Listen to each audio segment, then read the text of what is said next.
Wow, aku rasa macam Iron Man sekarang ni. Macam ada Jarvis depan mata aku yang aku boleh buat voice translation, prompter, music. Wow. Aku baru tahu sebenarnya yang Malaysia kita dah ada smart glasses AI pertama yang guna kamera. Spek ni nama dia Rocket dan yes, aku boleh nampak notification sekarang ada orang tengah ucap birthday. Wow, dia appear macam tu, Mat. Memang best. Dah lah dengar lagu raya kan. Spek mata ni ada AI assistant dia sendiri yang boleh korang tanyakan apa-apa saja. Contohnya, apa yang ada kat depan aku sekarang. Nanti dia akan tolong describe dan explain. Yang pasti kena connect dekat phone korang. Dia pun ada apps juga yang korang boleh control macam-macam fungsi yang ada dekat dalam ni. Ataupun control terus daripada spek mata pun boleh je. Dia ada kamera 12 megapiksel yang boleh rakam POV terus. So korang boleh rakam sambil berjalan, dengar lagu, rakam persekitaran kan. Dan aku rasa ini fungsi paling best, real time translation. 你好吗？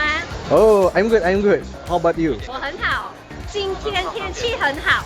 The weather is nice today? Yeah. Yes, nice. Oh, Direct translation daripada spek ni. Wow, spectacular. Dan spek ni jujurnya memang sangat ringan. Hanya seberat 49 gram je. Yang buatkan aku rasa kurang stres lah bila pakai. Sebab kebanyakan AI glasses yang lain, dia berat tau. Jadi, for daily activity, Rocket ni memang sesuai. Apalagi bentuk frame dia yang memang fit dengan muka aku. Dan kau tahu tak apa yang paling aku miss? Notification yang masuk terus keluar dekat screen. Macam yang korang tengah tengok sekarang. Wah, mamak ni ajak main FIFA. Dia ingat dia boleh kalahkan aku ke apa?